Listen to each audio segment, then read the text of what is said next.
Yo, what is up guys, back here with another video, and this time it's for Boruto, chapter 55. Guys, this has been long awaited. The climax is finally finished, and now it's time to close out this arc. I'm guessing this is the end of this arc, but this is amazing. Guys, the chapter starts off with Naruto kind of waking up in the QB kind of mind state that he talked to Kurama in, and he's face to face with Kurama, and Kurama's like, any last words you feel like, let me know now, because, time's running out. And which Naruto's like, he's like all bashful, he doesn't know what to say. He starts off like, you did kill my mom and dad, you feel, but we grew close over time, you're basically part of the family type shit. But that's what he thought until Kurama dropped the bomb and told him that the Baryon mode, that it never risked his life, but in fact it risked his own life. Kurama is now passed on, he is dead. He probably does resurrect, because I'm pretty sure in the Naruto Shippuden manga, I don't really remember where in the manga, I can't remember, but they did state that when a Jinchuriki dies, or not Jinchuriki, when when a tailed beast dies, that it does resurrect after like 2 months, I think, some shit like that. But they do end up coming back. All the they just wake up, like they're just things that at the end of the day they're just pure chakra, and chakra never really dies. It'll disperse, but it'll come back together at some point, in which that will happen with Kurama too. We don't know where he'll end up. He might be in the hidden leaf again, he might respawn in the land of fire again, or he may end up in a different land. Maybe he'll end up in Code's hands. Who really knows? That's something we won't be able to find out until probably another 5-10 chapters from now. I don't see them speaking on this for a while, especially since I feel like we are coming close and closer to a time skip. Now, I do believe that now that Naruto, Sasuke, Boruto, and Kawaki are back in the village, Naruto does not have his tailed beast mode anymore, and Sasuke doesn't have his Rinnegan anymore.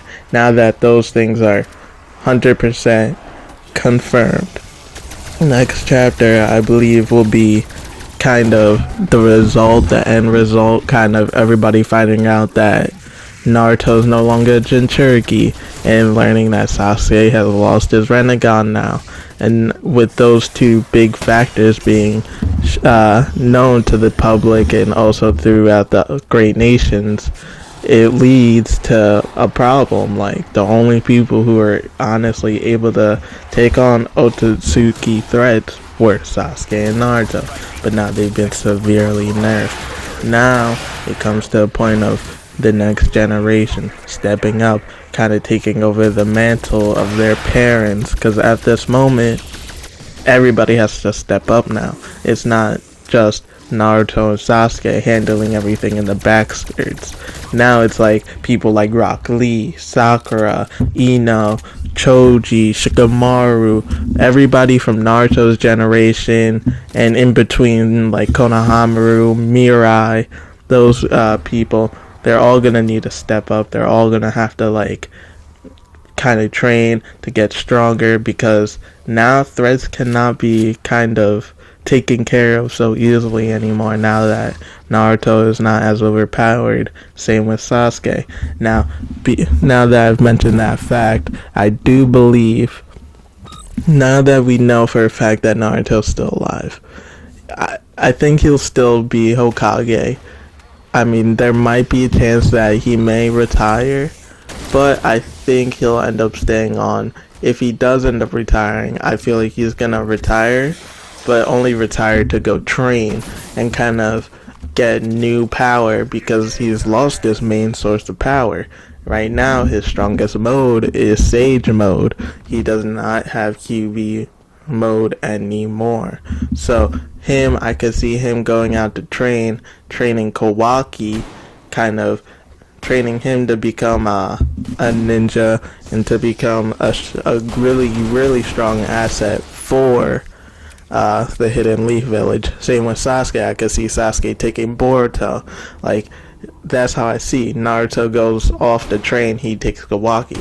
Sasuke goes off to train, he takes Boruto, and that's how the time skip will start. Those two training off with their respective masters, while the rest of Konoha trains, kind of throughout the time skip as well. Kind of have maybe a supplementary Hokage, the 8th Hokage, such as maybe Shikamaru or Sakura, kind of take over as Naruto goes off to train Kawaki. That's kind of my thoughts on that. Towards the middle of this chapter, we did get information about Jigen and how he does have a backup plan. Code, he has a white karma mark. Now, I don't know what the difference between a white karma mark and a black one is. That's something that's going to have to be explained later on. But we do know that at the end, in the flash forward from episode 1 or chapter 1, however you want to classify it as, Kawaki has a black karma mark. So we just need to figure out, we all thought maybe Code becomes the new vessel or kind of takes over, and then he gives the karma mark back to Kawaki, but he only has a white karma mark to give. So the biggest thing is, how does Kawaki get a black karma mark again? That's the biggest question. Now, we all thought it was Ishiki who was taking over Kawaki in the future. But that might not be the case anymore, because Ishiki only has Code who only has a white karma mark. A white karma mark don't turn black now that's on the new vessel, unless that's how they take it, but I don't see it going that way. So basically, Jigen gives Code a speech telling him he's going to become the new god.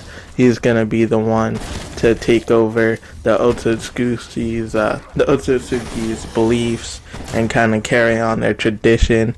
That's something that was pretty much stated throughout their conversation.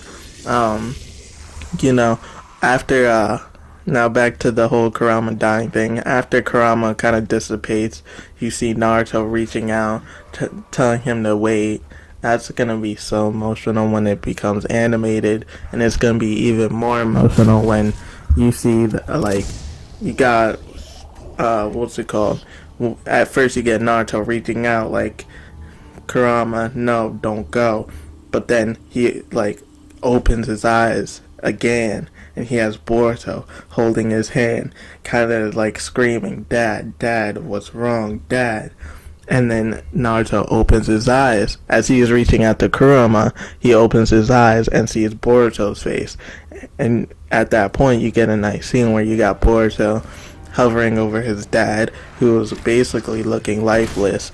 He had his tears in his eyes. He's kind of upset, and then he just goes in for the hug. As soon as Naruto's eyes open, he's like, how could you worry me like that? How could you do that, you stupid dad?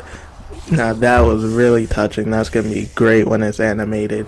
You get a lot of Boruto's feelings and emotions towards his dad kind of bubble up right there, Dad, what are you doing?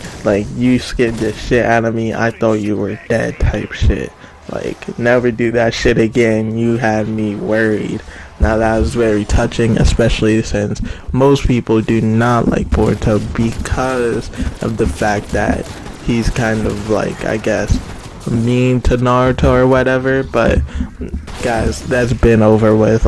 After the whole tuning exam, my man Boruto's mood switches up so quickly.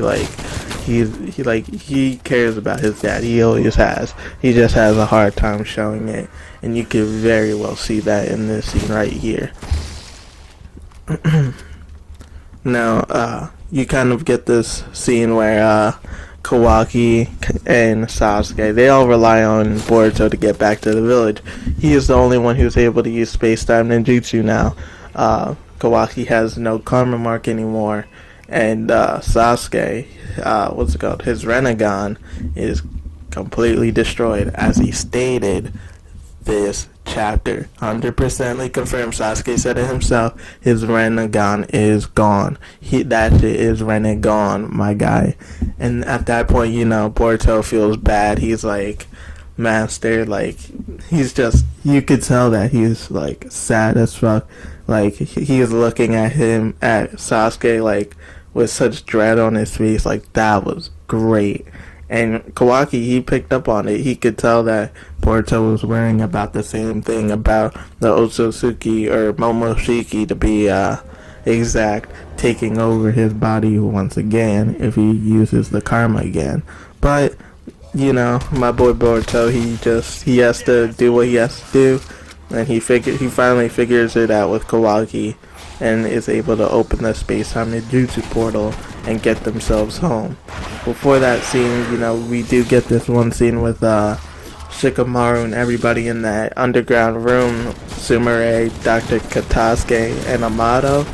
You get them all talking kind of like, oh, what's happening? Then Shikamaru, he gets word that Naruto, Sasuke, Kawaki, and Boruto are all back in the village. They're injured, but there's no sign of the Otsutsuki anymore, which is really, really good. That means the case is clear. Amato realizes this, and he has this face, something only Sumire catches. Now, there's something off about that. I don't know what it is, but I'm curious as fuck, because Sumire kind of looked over at Dr. Amato like, nigga, like, I could tell something's up, bro. I could see it in your face. And Samiri is just mad. She just knows, bro. She sees it. She sees this nigga's up to something. And, Amato doesn't catch it because he's looking away. He's not really paying attention like that. Now, I'm going to end it off with this one scene that happened in the chapter. And it was actually really touching, and it shows the relationship that both Boruto and Kawaki have as brothers. You kind of get this scene where Kawaki is like, just because my karma mark is gone, and now that I'm free from it, doesn't mean I'm going to stop caring about what happens to you. Like, you still have the karma mark. We promise to get rid of each other's, not just mine. Now, just because mine's gone doesn't mean I'm going to be like, oh, well, everything's good now. Fuck you, Boruto. You still have yours, but mine's gone. Like, he's like, nah, bro, I got you. I got you the end game. We gonna make it out together. And that was real as fuck. I love that scene, and I can't wait to see all of this animated. Now, guys, if you guys haven't watched, if you guys haven't read the Boruto manga, I highly recommend it. If you're like fully caught up on the anime, you already know they're adapting the Ao arc, which they're calling the Kawaki arc now, I think. Definitely catch up on that. That shit is crazy. Nothing but God mode, freaking God tier level episodes. Like, this arc has been fire recently in Boruto, especially episode 186 with Boruto. He was fire. That shit's crazy. There's more craziness to come. So all of my anime watchers who don't care about spoilers. And that's kind of it to this video. If you do want to know where the anime is left off in the manga, I'm pretty sure it's around chapter 20, 22, around that area. That's where we are currently. So if you do want to read the manga, but you want to start it from where the anime is left off, I'm pretty sure we're around that 2022 mark, around there. But that's it for the video, guys. I hope you did enjoy. Leave a like, subscribe, comment, share. I'll see y'all in the next one. Peace.